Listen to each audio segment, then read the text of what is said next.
अस्सलाम वालेकुम। आज का जो मेरा टॉपिक है वो स्किज़ोफ्रेनिया और जिन्नात के बारे में है। सबसे पहले मैं स्किज़ोफ्रेनिया का ज़िक्र करूँगी। स्किज़ोफ्रेनिया एक ज़हनी बीमारी है जो कि डोपामिन और सेरोटोनिन केमिकल्स जो हैं वो ब्रेन में ज़्यादा हो जाती है, उनकी वजह से प्रोड्यूस होती है। इसके अलावा ये बीमारी जो है वो जेनेरिक भी हो सकती है। अब स्किज़ोफ्रेनिया में क्या होता है कि पहले डेलूजन्स होते हैं। डेलूजन्स का मतलब है कि मरीज़ को वहम हो जाता है जैसा कि उस पर काला जादू किया गया है, या उसके खाने में कोई जहर मिला कर दे रहा है, या उससे कोई कत्ल करने की कोशिश कर रहा है।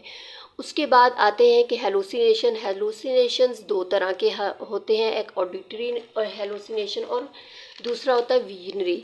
ऑडिटरी हेलुसिनेशंस में क्या होता है कि मरीज़ को आवाज़ें सुनाई देने लग जाती हैं, जैसे कि जिन की आवाज़ हो गई, किसी रूह की आवाज़ हो गई, किसी ऐसे इंसान की आवाज़ हो गई जो कि वहाँ पर मौजूद नहीं है, वो उसे सुनाई देने लग जाएगी। इसके अलावा जानवरों की आवाज़ें जो कि वहाँ मौजूद नहीं है। फिर विजनरी हेलुसिनेशंस आ जाते हैं। इसमें जो है वो मरीज़ को चीज़ें नज़र आने लग जाती हैं।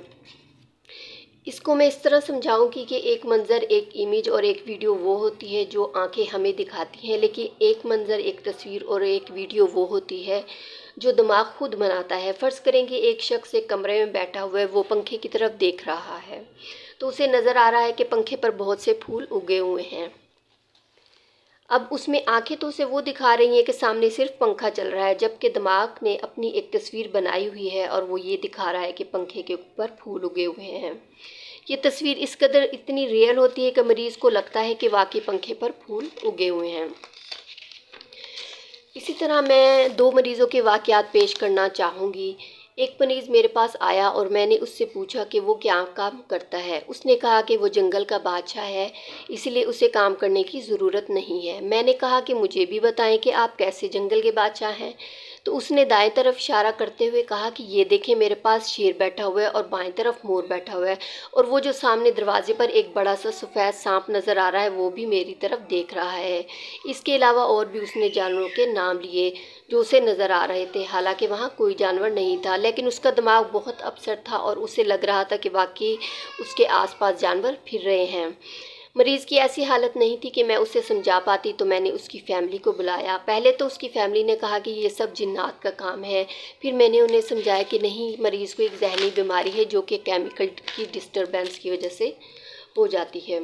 इसी तरह एक और मरीज़ को मैं चेक करने गई, तो वो जब मैंने उससे बात करना शुरू की तो वो मुझसे बात करने में बहुत डर महसूस कर रहा था। वो सामने दीवार की तरफ देखी जा रहा था और बहुत डरा हुआ था। मैंने पूछा कि आप दीवार की तरफ सामने क्या देख रहे हो, तो वो कहने लगा कि मुझे बहुत सी रूहें ऊपर चढ़ते हुए नज़र आ रही हैं। तो मैं खड़ी हुई और सामने दीवार पर हाथ लगाया। मैंने कहा क्या अब भी रूहें चढ़ती हुई नज़र आ रही हैं? तो वो बोला कि हाँ, कुछ रूहें तो आपके अंदर से भी गुजर कर ऊपर जा रही हैं। तो मैं फिर वापस अपनी जगह पर आकर बैठ गई, लेकिन मरीज़ की ऐसी हालत नहीं थी कि मैं उसे समझा पाती। अपनी नेक्स्ट वीडियो में मैं ज़िक्र करूँगी कि स्किज़ोफ्रेनिया और जिन्नात में क्या फ़र्क है। अल्लाह हाफ़िज़।